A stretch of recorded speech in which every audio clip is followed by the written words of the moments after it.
Pembelajaran BMI juga memiliki grup WhatsApp. Barangkali ada yang ingin bergabung, link saya taruh di deskripsi. Tujuannya agar ketika saya mengupload video pembelajaran langsung tersampaikan kepada adik-adik semuanya. Selamat menyaksikan video pembelajaran BMI. Assalamualaikum warahmatullahi wabarakatuh. Kembali lagi bersama saya Kak Bayu di channel pembelajaran BMI. Kali ini kita akan membahas soal sumatif tengah semester kelas 4 mata pelajaran bahasa Indonesia ya. Jadi langsung saja, bagi yang baru tahu channel pembelajaran BMI, silakan subscribe channel ini dan ikut grup pembelajaran BMI di WA melalui link yang ada di deskripsi. Jadi adik-adik semuanya, kita membahas soal bahasa Indonesia persiapan sumatif tengah semester. Jadi soal pertama ada bacaan. Untuk menjawab soal nomor 1 sampai dengan nomor 3, yaitu bacaannya: Damar berjalan sedikit tergesa. Damar tidak mau berbasa-basa dengan rintik-rintik air hujan. Kondisi badan Damar memang kurang bersahabat, dingin dan batuk-batuk. Akhirnya sampai juga Damar di halte. Damar menyelinap di antara calon penumpang bus. Penumpangnya lainnya terlihat kasihan melihat kondisi Damar. Soal nomor 1 berikut bukan masalah yang dihadapi tokoh dalam cerita tersebut adalah yaitu harus naik kereta. Jadi adik-adik harus mencermati soal yang dikasih Bapak Ibu guru, dibaca soalnya agar bisa menjawab dan mudah memahami soalnya ya. Jadi dibaca dengan teliti. Nomor 2, tokoh utama dalam cerita tersebut adalah, yaitu tentu saja ini jawabannya Damar ya. Jawabannya yang A. Pernyataan yang sesuai dengan isi cerita tersebut. Nah, ini dibaca jawabannya dulu semuanya. A, peristiwa terjadi saat hujan. Kemudian peristiwa yang B ya, peristiwa terjadi di terminal. C, bus Damar yang dinaiki Damar dalam keadaan sepi. Kemudian D, Damar tidak membayar ongkos naik bus. Nah, pernyataan yang sesuai dengan isi cerita yaitu peristiwa terjadi saat hujan ya, karena memang Damar berjalan sedikit tergesa karena tidak mau basah bajunya karena hujan. Kemudian kita masuk di soal nomor 4 sampai dengan 7, ada bacaannya. Jadi bahasa Indonesia itu banyak bacaan-bacaan. Kalau adik-adik semuanya tidak mencermati bacaannya, mungkin bisa saja adik-adik jawabannya salah dan mendapatkan nilai yang tidak memuaskan. Jadi dicermati, dikerjakan dengan teliti dan dibaca dengan hati-hati. Kemudian bacaannya ini nomor 4. Kesulitan barter mendorong munculnya cara lain untuk melakukan tukar-menukar, yaitu pertukaran dengan uang barang. Uang barang adalah barang-barang yang disetujui sebagai uang. Bentuk dari uang barang beraneka ragam. Contoh, pedang digunakan sebagai uang barang oleh orang Inggris. Jadi ide pokok paragraf tersebut adalah apa jawabannya kira-kira nomor 4, yaitu pertukaran uang barang setelah barter. Jadi jawabannya tentu saja yang B.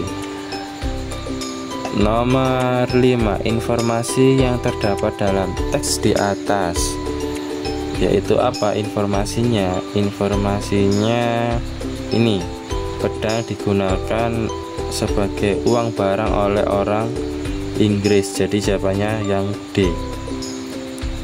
6. Pertanyaan pernyataan ya, pertanyaan yang jawabannya terdapat pada kalimat terakhir adalah, jawabannya mana ini? Nomor 6. Tentu saja, apa contoh uang barang? Nah, sama kan dengan kalimat terakhir. Bentuk dari uang barang beraneka ragam.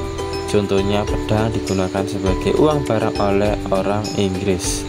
Jadi pertanyaan yang tepat yaitu apa contoh uang barang. Nah, kemudian ini nomor 7 sekarang. Paragraf tersebut membahas tentang apa? Tentang pertukaran dengan uang barang. Oke, jawabannya yang B. Oke adik-adik, sekali lagi bagi yang belum subscribe, silahkan subscribe channel Pembelajaran by Mi, dan semoga adik-adik dipermudah dalam belajarnya dengan channel Pembelajaran by Mi ini. Jadi jika ada yang salah dalam menjawab soalnya, silahkan tulis di komentar, tidak apa-apa. Jadi misalnya Pak Bayu jawabannya yang nomor 5 ini seharusnya A atau B atau C. Nah, silahkan tulis di kolom komentar, nanti langsung saya kasih pin agar yang lain bisa mengetahui jawabannya yang salah tadi, yang Kak Bayu jawab salah misalnya. Nah, nomor 8, jika ditulis dalam bentuk angka menjadi berapa? Ini 495.000 rupiah. 409.050 rupiah. Jadi jawabannya yang mana ini? Yang ini ya, 409.050 rupiah. Oke, penulisan nilai uang yang tepat adalah mana ini? Damar membeli sepatu seharga, nah ini kurang tepat, yakni mendapatkan uang saku sebanyak 5.000. Kurang tepat karena tidak ada titiknya. Tas di toko itu dijual seharga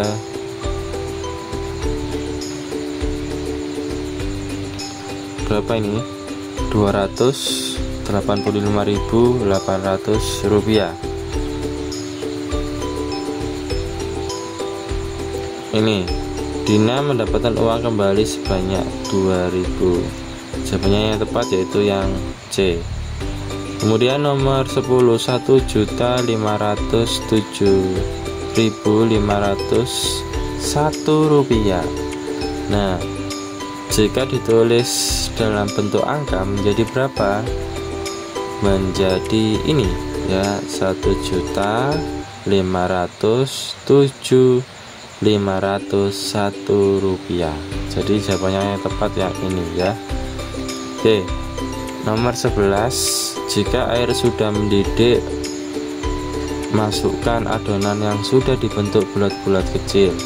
Pernyataan ya, pernyataan yang sesuai dengan kalimat prosedur di atas adalah adonan direbus di air yang mendidih. Jika air sudah mendidih, masukkan adonan yang sudah dibentuk bulat-bulat kecil. Jadi jawabannya yang A ya. Nomor 12, tujuan dari teks prosedur kompleks adalah yaitu tentu saja memberikan petunjuk cara-cara melakukan sesuatu. Nah, ini memang tujuan utamanya teks prosedur, jadi memberikan petunjuk cara-cara melakukan sesuatu. Oke, ini soal selanjutnya yaitu teks prosedur ya. Jadi yang pertama soal bacaannya yaitu rebus mie selama 3 menit sambil diaduk. Kemudian sementara mie direbus, masukkan bumbu, kecap manis, saus cabai ke dalam piring, tiriskan mie, kemudian campur bumbu, aduk hingga rata. Taburkan bawang goreng, mie sedap siap dihidangkan. Tentu saja isi teks prosedur di atas adalah panduan membuat mie instan. Ya, jawabannya tentu saja yang B. Nomor 14. Kalimat 1 merupakan kalimat rebus mie selama 3 menit sambil diaduk. Berarti kalimat apa? Nomor 14 ini kalimat perintah, karena rebus mie selama 3 menit sambil diaduk. Jadi ini adalah termasuk kalimat perintah. Oke. Nomor 15. Sekarang kita masuk di materi tentang majas.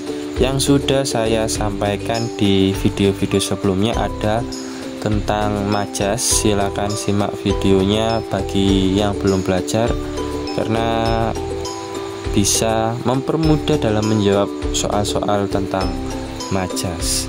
Jadi ini ada bacaan ya, puisi. Kesana kemari engkau berlayar dengan sangat bersemangat, lautan selalu menyertaimu, hujan badai tak menyurutkanmu. Nah, majas personifikasi dalam paragraf tersebut terdapat pada baris berapa? Baris ke-3. Lautan selalu menyertaimu. Jadi ini ya. Makna kata engkau dalam puisi di atas adalah yaitu nelayan.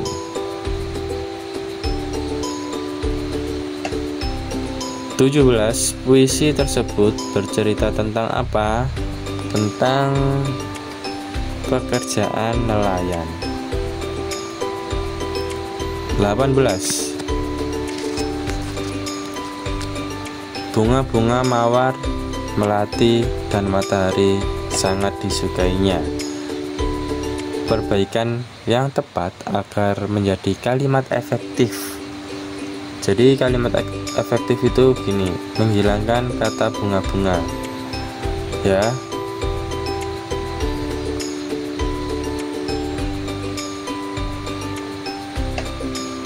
Jadi mawar, melati, dan matahari sangat disukainya. Kemudian 19 sekarang. Kenzi pergi ke minimarket, kemudian Kenzi pergi ke sekolah. Kalimat efektif dari kalimat di atas yaitu ini, lebih efektif, yaitu Kenzi pergi ke minimarket kemudian ke sekolah. Lebih efektif ya.